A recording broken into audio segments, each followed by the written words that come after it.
I get 200 a occasion. Each occasion 200. Episode 10, No Hipsters Pod. It's your host, Fronte, the founder of NoHipstersAllowed.com. Our co-host this week for the second time is my good friend, Teresa. Hi. Thanks for having me back. Let's go right ahead to the topics. The big thing, of course, as you know, is Boosie Badazz, aka Lil Boosie, being just a general creep that we know him to be at this point. But I think this week, a lot of people truly saw him for what he was, which it's unfortunate that it took this much. But this week, he exposed himself by saying that he allows his, or rather that he arranged for his children to receive fellatio from an adult woman. I got my son's dick sucked early. I got that bitch sucked early. Yeah, all my nephews. Ask any one of my nephews or ask any one of my nephews or my son who got them their first head. Big dog. Ask any of them. Ask my son. Yeah. They were 12, 13. They got head. Yeah. That's how it's supposed to be. Yeah, hell yeah, I got my fucking son dick sucked. You fucking right. Yes, a grown woman. Grown, super grown. First of all, he's admitted to crime and he's probably going to land himself back in jail. And he is potentially raising creeps. And, you know, because I think this is how we get people like R. Kelly. This is not to say that every abuse. Oh, absolutely. Yeah, this is not to say that every abused child ends up that way, but usually oftentimes people like that have stuff like this in their past. So I was just wondering what your take was on the whole thing. Oh, I agree completely. I genuinely believe that he doesn't see anything wrong with how he behaved. And so he's not only publicly validating having grown women give fellatio to a 13-year-old, but because he's validating it, and these are young, influenceable, malleable young men, they're looking up to him and they're thinking, in order for me to reach that OG status that he has, I'm going to need to do that to my kids. Right. And that's the part that's scary. It's actually really terrifying because there's so many people defending him even still. And even those that aren't defending him are making up fake arguments or using cop-outs like, oh, well, you guys want him in jail, but you don't want Dwayne Wade in jail. And that I don't know how those two would correlate at all. But I don't either. A lot of people have made up also that false narrative that Dwayne Wade has allowed his daughter to have a sex change. And nowhere has that been verified or even stated. Right. All he stated is that my daughter would like to be recognized as a young girl because that is what she identifies as. That is something that she's able to articulate and explain and advocate for herself. And as her parent, I'm deciding to protect my child. That's it. Now, Boosie going in and saying that I'm trying to make sure that my young boys become good men, so I'm going to go and get somebody to come and suck their dick. That to me, nope, that's not the same. That's not protecting not at all. Child. And it blows my mind though that he says this with a camera rolling and he doesn't seem to understand that what he said was a crime. Like that's just, to me, there's a larger, like, because it's one thing to do this in private, but to be so shameless and just so oblivious to how gross what you're saying is, to but me. You know what? I will say that it hurt my feelings that he did record it. However, when a lot of things like this has happened, because he's done stuff like this before, people who are nearby him that do actually know better do reach out to him. And there has been times where he's been like, oh, somebody reached out to me and they put me on game. And so I evolved. Okay. Just like when he, started throwing up the Kappa sign and doing the stroll. And his brother had to come and tell him, like, hey, you can't just buy a Kappa t-shirt. Oh, I didn't even know. Yeah.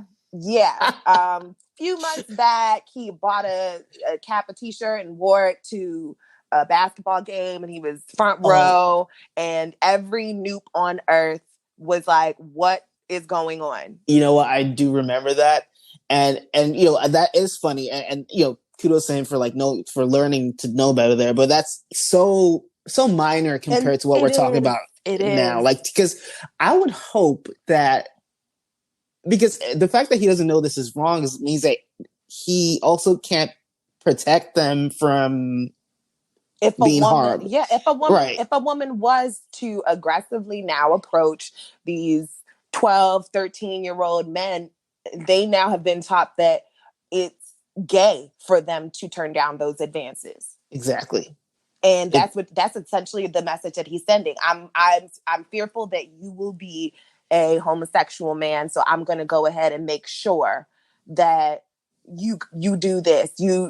That's not right. So I actually read that's the motivation behind all this. And is that, I'm not sure that I heard him say that. Is that really culturally? That's exactly what I was able to pick up from it. I think that a lot of times in hip hop, there's just such a hyper masculinity to be a man before you're a man.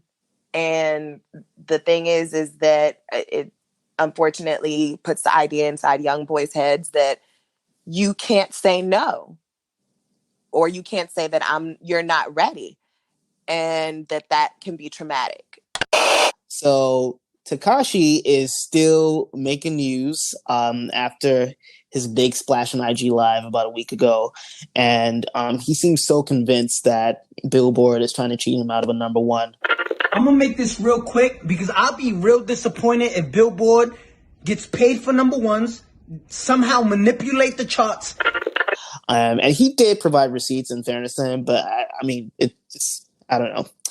But in any case, that's not really what's making the news right now.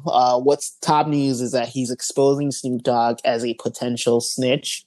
And, he posted a clip of Suge Knight. Oh, Snoop would never come. I mean, Snoop was on, we beat a murder trial for him, but then he was on probation. Then he got caught with 2 ounces of marijuana. Then he got caught with guns. And each time it's nothing. They're not going to violate him. Because for the street guys know what I'm talking about. There's no puzzle. I mean, if you get a guy that constantly getting in trouble and never going to come to prison, that's because he's an informant. He's a rat, a snitch. Who knows if there's any truth to this? Have you seen the clips, and what do you think about it, Teresa? I have seen the clips, and you know what? Honestly, I believe him. Low key, me too. I believe him. I think that there's just every image in hip hop is not necessarily what you think it actually is, and that there were some street men who ended up infiltrating the industry, but it's hard for you to navigate both. And I think that there may have been a time where he might have said this or he might have said that, and everybody lets it pass because it's Uncle Snoop. He's kind of established himself this far in his career. And in the same way, similarly, Tekashi's kind of drawing up his own path. He's paving his own road of, you know what, I'm not the street person that y'all think I am. I sold it to you. But But here's the thing, though. I feel like it feels convenient for Tekashi, and as much as I do, root for him in some ways, I do think that his newfound sensibility is convenient, and that if he wasn't, facing almost 50 years in prison, he would still be on that same bullshit. And so, kudos to him for being smart, but it's just he was forced to be that way. Yeah. He's supposed to be that way. I don't know exactly how smart necessarily it also is, because you now can't really move around unless there's somebody around to protect you. True. The image he's painting for himself is that, yeah, I'm a snitch. I'm a proud snitch, and I'm still going to do numbers, and I'm still going to be here, and y'all are just going to have to deal with it and just hate me. And creating all of those enemies and burning all of those bridges along the way, that's not necessary. That doesn't always really work out the way that you want it to. I mean, clearly before he went to jail, he had his chain snatched. He had a bunch of things happening to him. So So Also, he had enemies already, but I get what you're saying. but who are these street soldiers who are even dealing with him? That's the part that's confusing me, because what part of the game is that when you see somebody who moves like that and you still affiliate yourself with them, whether it's just for protection or whatever? Oh, you're saying like after the fact, like after he's done all of this? Even before, just kind of like the whole entire sanctity of this whole entire street code that everybody claims to stand on. Well, first of all, pre-jail time, I think he was a star. And of course, if someone's looking for a paycheck, I mean, you can't blame him for going that way. Now, post-snitch, I think he's going to have fewer allies and fewer people to protect him or whatever. But at the end of the day, as you will find out, most people don't care as much as they say they do. And, you know, if this guy who's a star is going to pay me to protect him, that's clout for them, really. I mean, they can always claim to have protected him. I guess clout in some circles. No, that's not street at all. Like, I just kind of feel like that's the part where you fumble your bag. That's really, you can't accept everybody's money if you know that the risk you're running is that this person doesn't look like they're going to do any jail time. This person looks like every one of my secrets will be blown up in the street. Like, absolutely not. You send that right on up the street where he came from. Right. But see, how do we even know that the people protecting him now are from the quote unquote streets? I mean, he could just get like some regular like security detail. That's true. And my whole thing is that I just think that we are elevating this BS to levels that I don't think it should be. And now to go back to Snoop, I do think that he is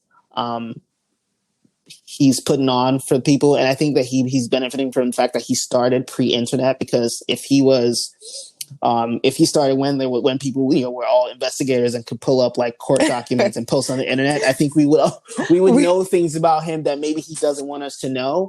We would. And so I think everyone should just calm down. Like, I hate that this whole conversation puts me in a position where I sound like I'm Team Tekashi, because I'm not necessarily that. I still think he's an idiot. I still think, he's a bad person for promoting what he did and then turning around to snitch. I think he's a bad person for putting out hits on people. But I just don't think it makes any sense to expect anyone, especially a 23-year-old kid, to go to jail for literally twice as long as he's ever lived. And so it makes no sense. No one at 23 is going to willingly accept a 47-year sentence and not try to get out of it. Let's talk about OnlyFans. So if you've been on the internet, you will know that a lot of famous faces are now on OnlyFans, including Safari and Casanova. Casanova was actually a big shock to me, because he seems like, your typical like macho type rapper. I'm not sure he would do something like that, but he's on OnlyFans. And so it just shows that it's being normalized to an extent. And clearly, on that demon time. Everybody's on demon time. On that demon time. With the global pandemic, people have fewer options as far as income is concerned. And so it really makes sense. And Black China has a documentary that actually premieres this weekend. And it's about OnlyFans and how people are really making bank. The main source of income right now is OnlyFans. Anywhere from 100,000 to this month should be 120, 150,000. In 1 month, you've made over $100,000. Yes. Now, I've never made that much in a month. I don't know about you. I've never made that much in a month. I've never made that much in 2 months. Right. I can literally say that as I watched the promo for Black China's documentary, the first thing that I thought was like, all right, sis might have done something. Right. She really, it's such a brilliant topic, and I actually wish she had that on a bigger platform than Zeus. Yeah, because right, I'm not getting Zeus. Right. I mean, unfortunately, me neither. And so, but it's brilliant work, and it's I think creative on her part to really like get on that topic so quickly and make something out of it. Yes. I won't say that I would ever do one, but I was, like, you know what? I might. Because if you think about it, it's probably like at most, 10 days of work a month. I'm sure some of those people are posting probably like once a week. Yeah. And you're getting all this money. It's this really in some ways passive income, and it's a lot of money. And listen, this is the thing. The fact of the matter is that you don't have an overhead cost. There's not a staff that you pay for this. Like, it's just, put it out there, and if it makes money, then it makes you money. And if it doesn't, you don't lose any money. Listen, I'm not mad at any of them at all. I definitely watched the clip. I saw Danielle from Bad Girls Club. She does it, and she explained how this is kind of comparable to sex work. But a lot of people tend to get a negative connotation around sex workers. She's like, she hasn't had sex in over 9 months. She doesn't own any sex toys. She doesn't masturbate. She was like, that's not what she's in it for. It's the fact that she created this and this product is selling. And so Danielle, who I think she has a child, I can't remember if it's her or her twin, but Danielle, who was seeking income in LA, especially during a time like the pandemic where everyone is sitting at home bored, that this is something that can bring her in that income. I really was genuinely like, you have my attention, sis. For sure. And actually, you bring up a good point, because there are some OnlyFans that have sex scenes, but for a lot of people, it's literally just solo videos, and they still, get that money. Yeah, so. and I commend it. I don't look down on anybody who does it. Oh, me neither. I've seen a meme that's also growing popular and going around of a guy breaking up with his girlfriend and cussing her out because he. Oh, I saw that one. Talk to you. What you mean? Talk to me about what? Like, I don't know what it is that you want to talk about. Please, come to the house. You broke up with me. Because you made an OnlyFans account and I told you not to. Okay, are you gonna pay my bills? What are you talking about? Get out of here, really? bro. You gonna push me? Bro, go home. Get your ass out of here. I saw that one. And like, she made up a good point. You gonna pay my rent? Like, no, you're not. So what is your issue here? Are you making $100,000 a month and I don't know? Right. I don't know what to tell you.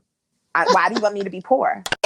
Another thing that is going viral now is this Jason Derulo hatred, which I think it's been kind of latent. I think we've all kind of just felt like he was corny, but just never spoke about it too often.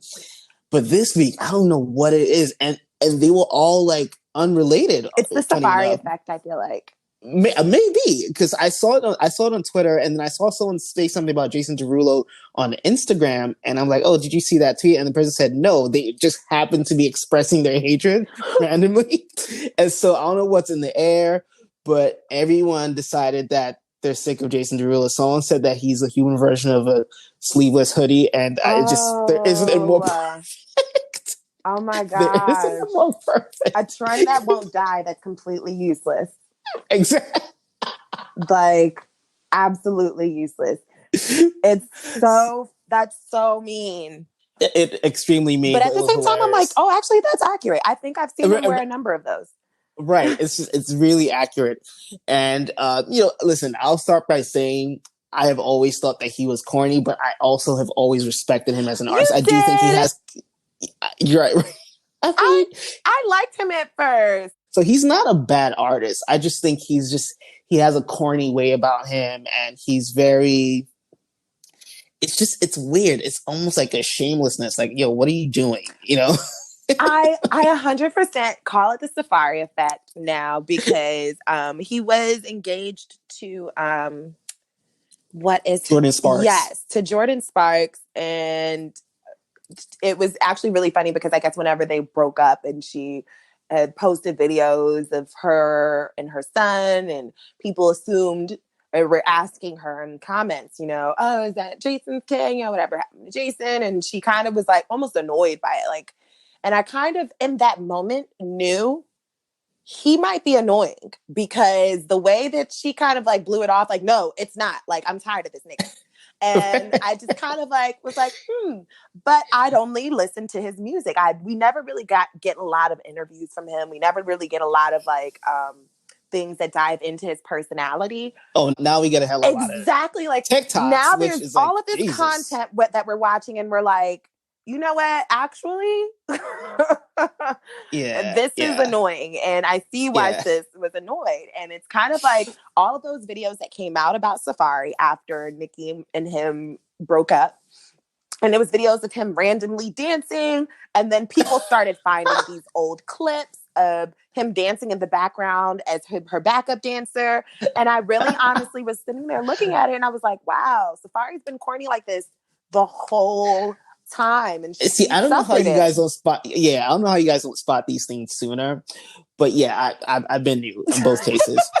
And I also want to say that I believe I read that Jason Derulo broke up with Jordan in a very insensitive way. It was like either, I don't know, it was a text or something, but he broke up with her. And you know, however he did, I think the worst thing about it is that he made a song called like "Marry Me" or something. Oh yeah. And I thought at the time, like, why would you do this with a girl that you're not married to? Or it just, to me, it just seemed like, why would you do this at all? Really? Yeah, I mean, I didn't really understand the. Yeah, and to me, and that's what I think part of why people find him annoying. Like, he's just a very, you know, everything for the show of it, and just, I don't know. But yeah. He has the Safari effect, and that's what I'm sticking with. I definitely feel like if he continues to put more content out there, that he can find his community of people who also do ridiculous things like this and that support ridiculous things like this and end up on Love and Hip Hop or something and get what he's looking for. Because if you actually see the comment section in his TikToks, you would be appalled that some people actually really look forward to each post. Oh, listen, I keep telling you that's the thing about entertainers. This everyone has a stand. Trust me. As ridiculous as they may seem, as untalented as they may seem, every single person has a stand. Winners and losers. Teresa, who are your picks for winner and loser this week? Okay. My loser for this week is definitely going to be the state of Georgia. Oh, they were my loser last week. Go ahead. Georgia. Yeah. Georgia continues to Florida things up, I feel like. Right. And I believe they're neighbors, aren't they? Yes. Very close neighbors. But like they continue to Florida everything up. Like and I feel like there's going to be some sort of dark documentary one day about how Kemp stole his gubernatorial campaign from Stacey Abrams, and now he has essentially just kind of screwed the entire state. I just feel like recently them opening everything is causing this surgence of all of these videos from states that are opening early, and they're essentially showing that these businesses that are opening are not social distancing. It is not safe. Hundreds of people meeting in areas. It's not safe. It's just not possible. And it kind of looks like you were the first dummies to decide to go ahead and to sacrifice yourself. And your winner? Oh, my winner. I would have to say my winner for the week is Tiana Taylor. Oh, okay. Yeah. Also. So Tiana Taylor, I feel like, has been really, really working hard in the industry and doesn't always get her flowers, and recently dropped a video that she produced, she choreographed, she is singing, she did the styling, she damn near did everything herself. And in this time of social distancing where everybody is putting on these different hats, I personally have learned that there's a lot of shit that I can't fucking do by myself. There is a lot of things that I should not be doing. Like, there's just no way. And there's also a lot of things that people are discovering and learning about themselves in this time. And, you know, shout out to people who are doing their hair, doing their makeup, and doing everything under the sun. I'm not doing it. Me neither. Tiana Taylor is putting together a great video and is choreographing it, and is also, she makes sure with each content that she posts to tag every single person and their title for every single thing. And it is amazing because you can click on these pages and find out these people are 20 years old, 15, 16 years old. And she let this person be an assistant and that person do this and this person do that. And they'll sometimes have 800 followers, but now Tiana Taylor just posted you. So that's your portfolio building. And I feel like that's superstardom in itself. That is just amazing. So yeah, shout out to her for sure. Yeah. All right. And so my loser for the week is definitely Lil Boosie. Yeah. Because I think he's just showing himself to be a failure as a father, a failure as an uncle, really, because he also involved his nephews with that mess, and ultimately a failure as a human being. And I think that people need to stop taking him. I hope no one's taking him seriously, but if you do, I really hope that you stop and just rethink. Just has so many horrible takes on so many topics, and usually, I mean, as harmful as those takes may be, it's like, all right, whatever. He's just expressing opinions, but now you have a situation where he is potentially ruining lives, and so he is by far the biggest loser. And I'm hoping CBS knocks on his door soon. I really like Boosie. So I hope he grows from this. I hope he learns something. Yeah, hate to see it. I will also say this, if I'm allowed to, but I think that those kids genuinely love and look up to him. I don't doubt that they do, and I'm sure they don't realize what's wrong, and that's why they're kids. They don't know that any of that is wrong. But it's insanely it's crazy. It is, because however they interpret it will be however it manifests itself in their lives and with children that they're protecting. And I really hate to go down the path of, imagine if this was a girl, but really imagine if those were girls. Have you heard his daughters talk? No. Yeah, okay. I mean, my first time hearing one of his daughters speak, she might have been maybe 6 years old, and this might have been when he was coming out of jail. And I was living in Baltimore at the time, so everybody's a Boosie fan in Baltimore. No shocker. And in Baltimore, there was this video going viral of the little girl when they told her that her dad was getting released from jail, and she just starts going, I told y'all niggas. Y'all thought I was playing, but I told y'all niggas he coming home today. Oh my goodness, that video is his daughter? That is Boosie's daughter. Oh my She was letting the streets know that her dad was coming home, and she was on camera. And by the way, she was not 6 years old. She was probably 4. Oh yeah, like, maybe. What? Maybe. Yeah. That was a toddler. It was a very young child. Wow. But I did not realize that was get out of here. Well, thank you. The more you know. Thanks for that one. It's one of my favorite memes. It is. I have it saved on my phone still. Because whenever I haven't a told you so moment, I drop that in there. Like, look. Same. That's a classic. But that's Boosie's parenting style, I kind of feel like. And I also just want to know when these articles or when these reporters tend to reach out to, or when the CPS tends to reach out to him, what will the mothers say? Where are the mothers? And my winner for the week is Nicki Minaj. Oh. And Nicki and Doja Cat shared a #1 this week with the Say So remix. And so now they are both the 7th female rappers to achieve this feat. I love it. Well, yeah, I love it too. You know what? They're actually, in reality, the 8th, because Queen Pen is the first female rapper to be number 1, but I don't think she was credited on No Diggity, and so she never gets listed on that, female rapper list. Yeah. But, as far as those who've been credited and listed, Doja Cat and Nicki Minaj are the 7th female rapper to achieve a number 1 in the Billboard Hot 100. First of all, it's a shame that so far into the rock and roll era of music, we still have just 8 women who've achieved that feat.